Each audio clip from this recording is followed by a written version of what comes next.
nga may masarap, dapat kinakawkawan. Ano pa?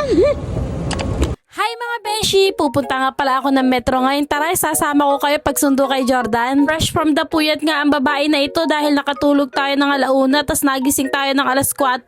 Natutulog ka pa ba niyan, self? Pero okay lang, mas okay lang na mawalan tulog kaysa walang gising. Tara, samahan niyo ako dahil medyo madilim pa nga sa labas. Pababa na nga ako ng building namin at meron pa rin talagang bituin kaya madilim pa rin talaga sa labas. Pero okay nga lang din pala maglakad dito na mag-isa sa Dubai kasi bawat tindahan at bawat kanto ay meron CCTV. Habang naglalakad nga ako papuntang metro ay meron na rin ako mga nakasabay na papasok na rin sa trabaho nila. Inarir ko na talaga ang pagsundo kay Jordan sa metro kasi nga pabalik na ulit ako sa trabaho ko. At take note, 1 buwan akong walang pahinga, wala akong day off na 1 buwan. Yung mga araw na day off ko ay kumuha nga pala ako ng part-time, sayang din naman kasi. Nagtatago pa talaga siya sa puno, akala naman niya hindi ko siya nakakita sa malayo kaya siya yung nagulat.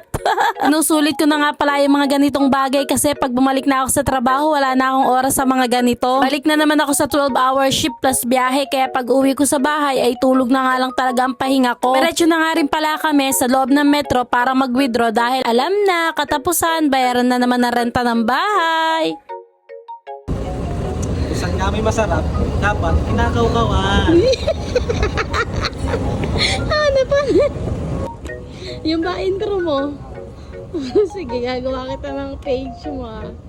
Dito na nga kami sa loob ng Metro Union Station. Buti na lang talaga meron ditong 24 hours na withdrawhan. Alam nyo ba, isa sa masakit sa bulsa naming mga OFW dito sa Dubai ay ang pagbabayad ng renta ng bahay. Kasi mahal talaga ang bahay dito sa Dubai. Pero what to do? Wala naman kami magagawa kasi kung hindi ka magbabayad ng renta ng bahay mo, sa mosi ka matutulog. May kasabihan nga na kapag lumalaki ang income mo ay lumalaki rin ang expenses mo. Mission accomplished! May pambayad na kami ng bahay. Kaya kahit anong pagod, okay lang. At least meron kaming bubong na inuuwian. Sa totoo lang, simple lang kaligayahan naming mag-asawa dito. Basta meron kaming bahay na inuuwian, may pagkain, walang may sakit. At syempre, meron kaming isa't isa. Ay, cheesy yarn! Sweet now, abugbog later.